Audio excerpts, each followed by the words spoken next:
Hey everyone, what's up? This is Harry, and I am going to do yet another unboxing.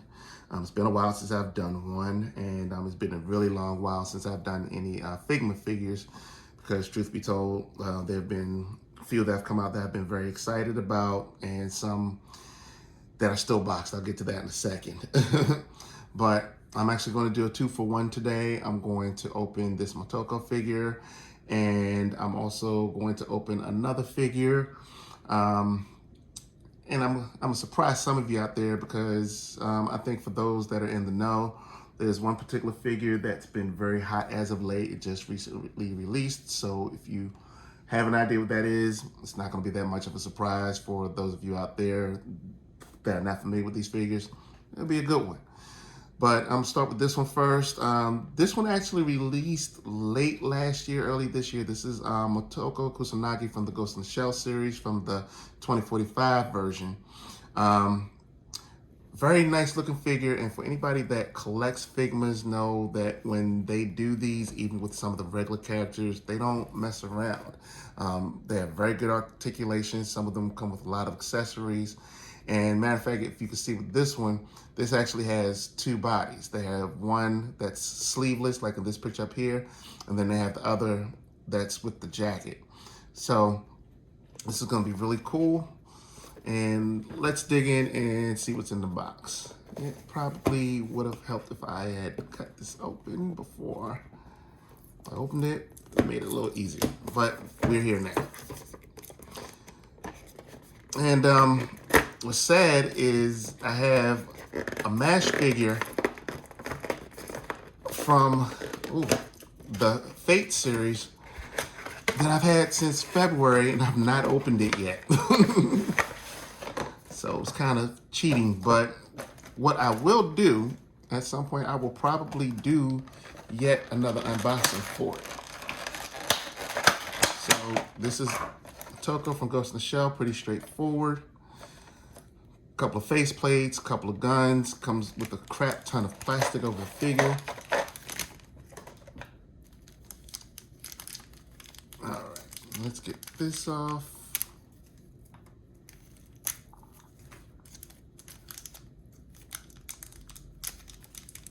What kills me is they actually put stuff up underneath some of the bending points as well.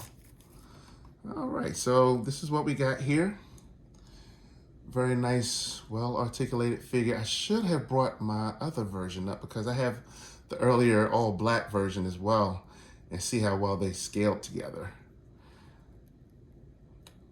Pretty decent. You got the punching poses on here, so like, you know, if you want her to fight.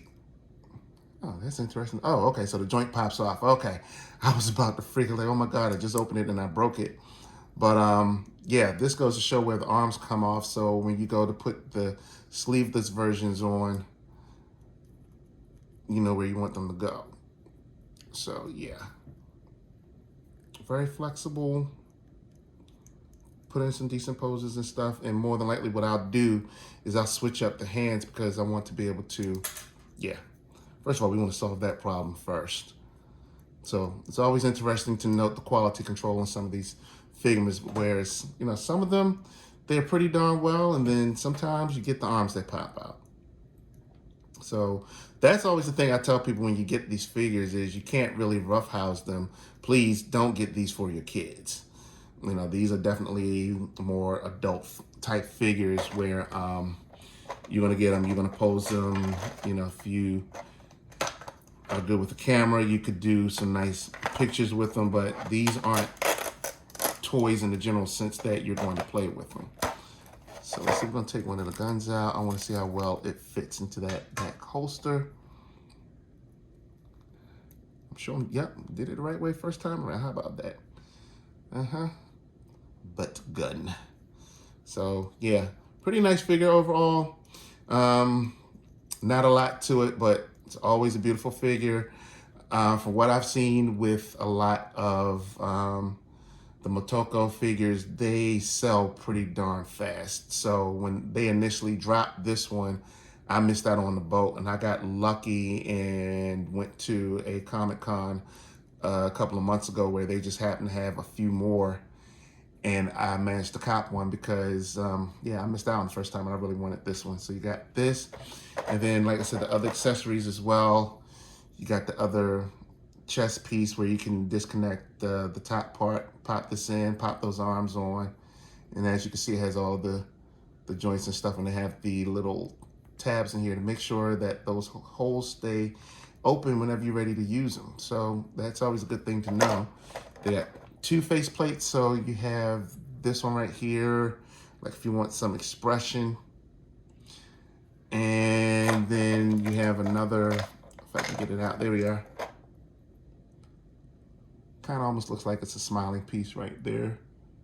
So yeah. So yeah, I'll have some fun with this one, getting it together. So that is Motoko. Matter of fact, yeah, let's see how, and this is a glass table, y'all. So she managed to stand on this, it's all good. And I know somewhere buried in that box is probably gonna be a stand, because it's almost impossible to get a Figma figure and no stand to go with it. And she stands pretty well on the table. This is a glass table, very slick surface. And you know, you want something to stand on it, go with God. So she stands up pretty darn well. All right, so we're gonna set Motoko aside. And then this one, I'm gonna unbox. I have been excited for this one ever since I saw it earlier this year. And the funny thing was, it wasn't supposed to quote unquote release until January, if you let most places tell you. But this puppy dropped last August, and I think everybody lost their mind. And that is the Figma Ronin figure. Look at this. Look at this. Got 3 face plates. Looks like, yeah, 2 heads, a couple of swords, the hat, and a separate body, because as you can see, they have one where she's just in a bodysuit.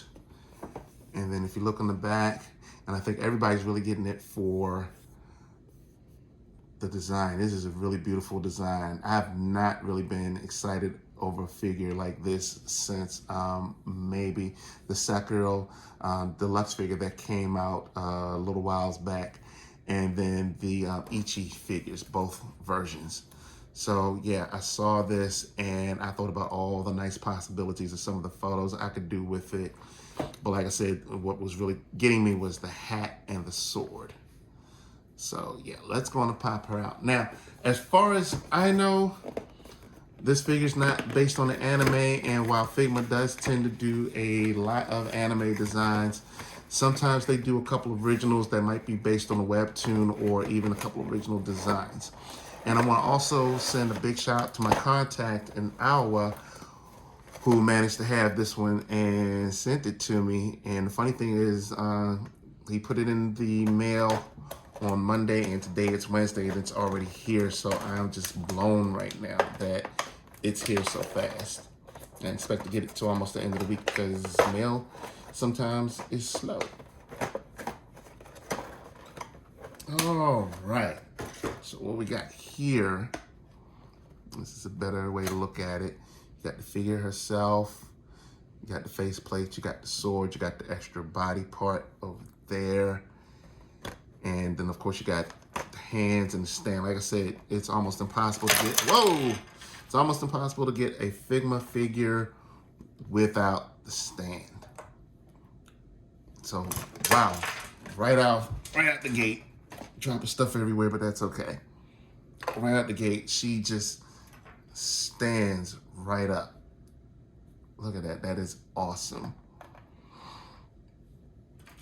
And then you have the hat. And this one, I may have to take a little, oh, okay. So that's what it is. You gotta pop the head off. Okay, so let us do that. Let us pop this head off. We're gonna pop this head on. So as you can see, put a new head on, there's a tab, because then what you're going to do, you're going to take her hat, bam. Oh, wow, this is dope. Wow, look at this, look at this. This is solid all the way around. And then the bottom portion has some flourish to it. back ribbons. Man, this is solid all the way around. And of course, the little peg holes for whatever you want to do with the stands to put her out to, I guess, to get her to fly. And then the crazy thing is she got these heels on. So as you can see, she has these heels on. And I know most of the time when they make these figures with the heels, they're really hard to get them to stand, but she does it with no problem at all. Let's see, and then you got, oh, snap, okay. So if you can see it, there's a little hole on the side. You can put the sword sheath right there. Pow. And then she got this nice looking blade. And one thing I've always liked about most of the Figma figures is, unlike some other action figures, the hand parts are firm. So you can open it up a little bit, wedge their weapon in, and bam, you are done. You are just like ready to go. You are ready to go. And she is definitely ready to go. Well, she won't stand there, probably because of this weight. Oh, yeah, you can use the skirt ribbons as weight. Look at that. Yeah, and I know y'all looking at it from a different angle, but I have been waiting on this for so long, and I'm just so happy to see that now. So this is like one of the figures off my wish list. And the only other figure I'm really trying to get now, if it ever comes out, and it's not made by Figma, it's Mezco 112's Conan. So anybody out there got one floating around, let me know. But this is awesome. This is awesome. I already got some ideas what I'm going to do as far as photos. But yeah, if you don't get any other Figma and you like anime and you like samurais and stuff like that, this one, and I definitely need to pair this one up with my Sekiro figure to see how they look together. Like I said, I got some ideas, and most of them are going to come when the leaves turn. So that's it for me. What more can I say? These are some dope figures. I'm out.